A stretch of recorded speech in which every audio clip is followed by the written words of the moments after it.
We are going to be looking at 3 different pieces of legislation. We're going to start with SB 30. And we did have a hearing on it last year. We did kick it out last year. Amelia, will you give us an overview?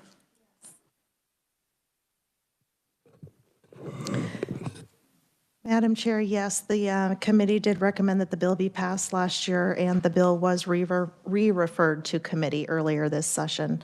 The bill relates to income tax and would increase the Kansas standard deduction by a cost of living adjustment. And as a note, this is a bill from last session, so we do need to update the statute to the current SUP. And then also this particular bill would have started the adjustment with tax year 2023. So and I would be happy to answer questions. Thank you. Any questions? Seeing none, Senator Peck. Thank you, Madam Chairman. We just heard that we do need to update the dates in the legislation, and so that will require a motion. And I'm going to, while I have the floor, offer a conceptual amendment along with the date update. This legislation provides a cost of living adjustment for the standard deduction, and I would like to see us also provide a cost of living adjustment for the personal exemption.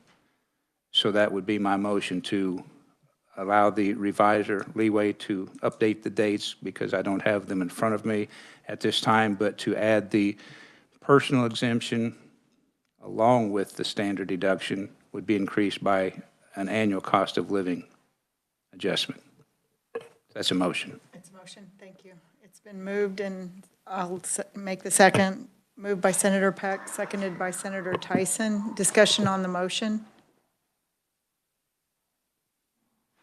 And committee, I thank you, John, for getting us those copies. He does have copies now. And I would like to welcome the minority leader to the tax committee. So thank you for joining us. Eddie. Thank you, Madam Chair. Amelia and I had a quick clarifying question as it relates to the amendment, so I guess this might be for Senator Peck. Every other time we have visited the topic of the personal exemption amounts in this session, we have included a provision that provided for the extra personal exemption amount for 100% disabled veterans to then be linked to the underlying base personal exemption amount. Currently, the number for it is hardwired in statute.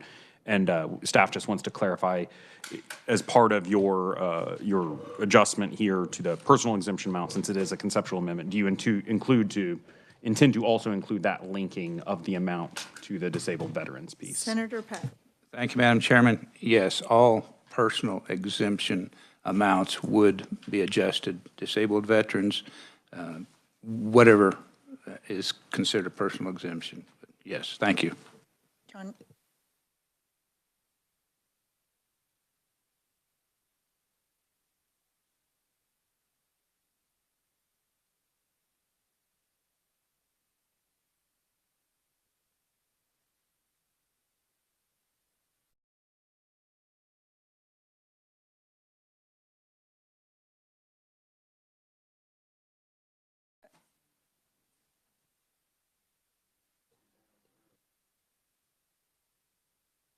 Okay, so discussion on the motion. Senator Reddy. Thank you, Madam Chair. So what is the fiscal note on all of that then, if it changes it? I don't have that immediately at my fingertips. It is likely that somewhere in my email I do have that note from Kathleen, but it may take me a little bit to find it. Could you read the current fiscal note for the standard deduction only? I can tell you what it was for Senate Bill 30 last year when we did this. It would have reduced state receipts by $24.5 million in fiscal 24, $32.4 million in fiscal 25, and $42.3 million in fiscal 26.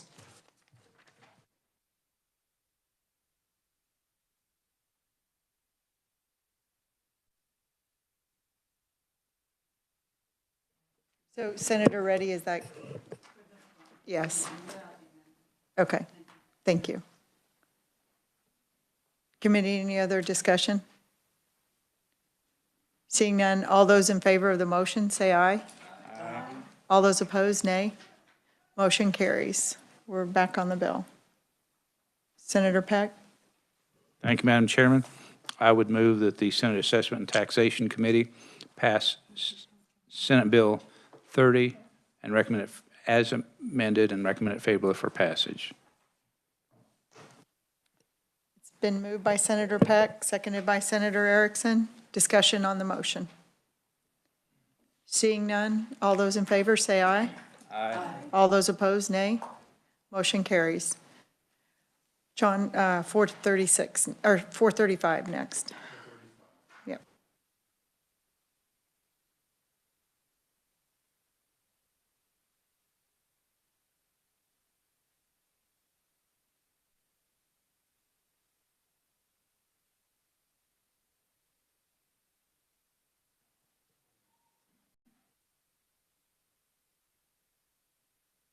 Well, we can start with 110 while you're getting the copies on 435. Let's do that. Let's start with 110 then. Thank you.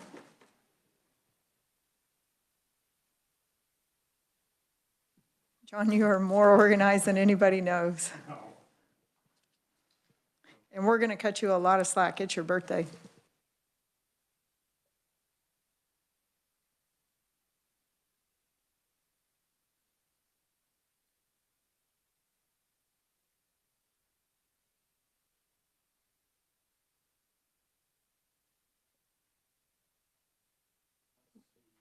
While you're looking for 110, Amelia, would you mind going over the bill?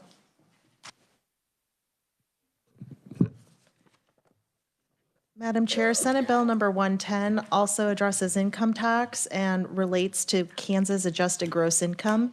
It would eliminate the income limitation to receive the subtraction modification that exempts Social Security benefits. And again, this is a bill from last year, so we would need to update the statute to the current version. And also possibly move the tax year forward a year because it would have begun with 2023. Well, we'd really like this to be retroactive on the consent calendar, but I don't think we're going to try that. So.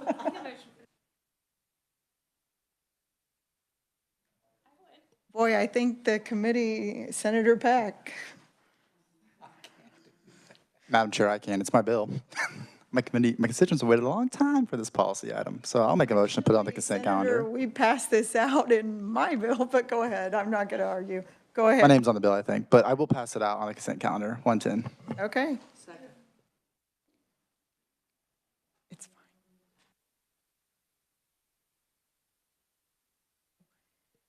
fine. It's been moved by Senator Blasey, seconded by Senator Baumgardner. Discussion on the motion. Senator Peck, please.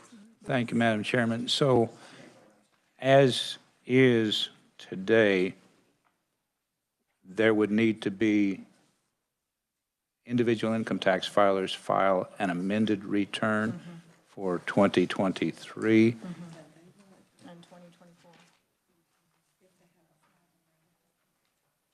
And some of us haven't even started our 2023 income taxes yet, so we wouldn't have to file an amended one. But is that correct? I guess that's a question for staff. That would require those who have filed for 2023 to file an amended return.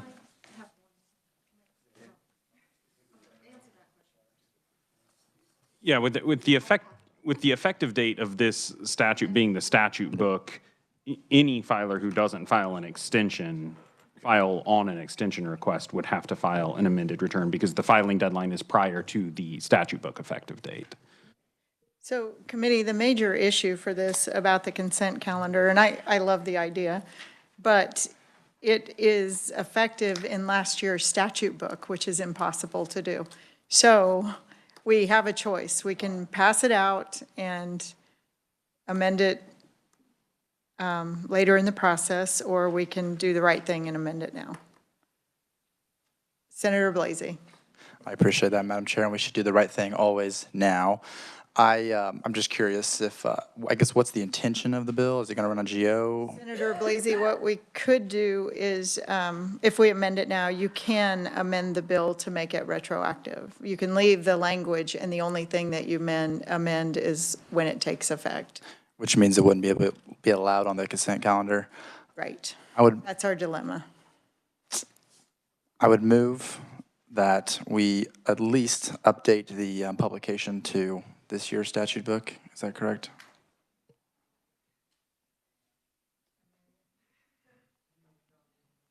The technical amendment I'm talking about is actually updating the statute to KSA 2023 Supplement 7932-117, because this statute was actually amended last year. So this statute that's in this bill actually no longer exists. So really, this has no effect. So, the statute book language is actually okay. The statute itself needs to be updated to the current version of the statute that you want to amend, because this one doesn't exist. Okay. Senator Blasey. I guess I'll withdraw my previous motion by consent calendar. And Wait. go ahead. Will the second withdraw also? Yes. Thank you. I had to make sure both. Thank you, Madam Chair. And I'll just move that we update the bill according to today's dates, all dates. So this would be, I guess, effectiveness and probably tax year 24 when it takes effect. And then the fiscal note would be adjusted. I think the fiscal note we've seen this year is of 152 million instead of 147 million. So is there a second on the motion? Senator Blasey has moved. Senator Baumgardner has seconded. Discussion on the motion. Senator Sykes. And thank you, Madam Chair. I think just the discussion in here and the intent and the fact that the Senate has passed this version multiple times, and we are sending a strong message that we would like to see this bill on the floor and get it passed, and I think it would be signed in a matter of days. So thank you, Madam Chair.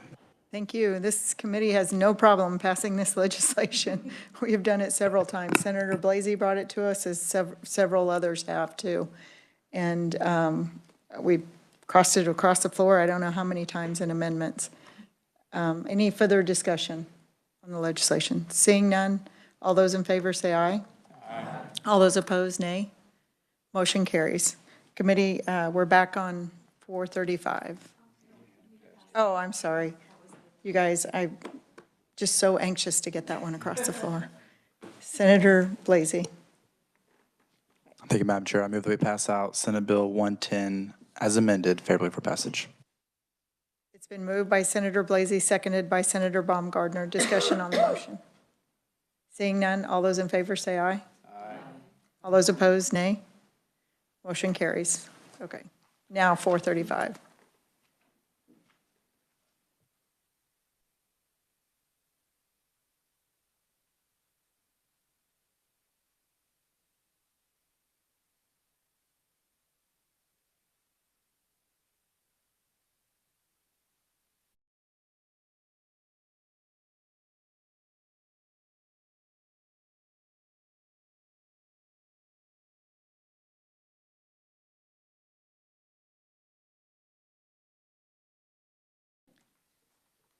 Amelia, do you mind?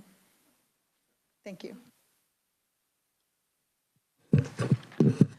Madam Chair, Senate Bill 435 relates to sales taxation and would provide a sales tax exemption for sales of period products, diapers, and incontinence products, including disposable and reusable options. Thank you.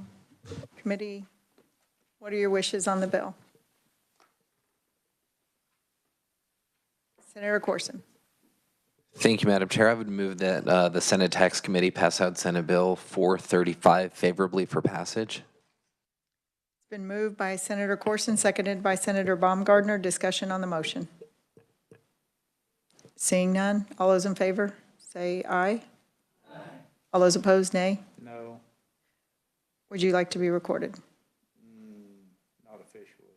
On the screen. Okay. Motion, excuse me, passes committee. And committee, I will take this opportunity to thank again Senator Kirshen for all of his work on the tax committee and serving as tax vice chairman. We're very proud to be able to work with you and call you friend. We will miss you. So, thank you.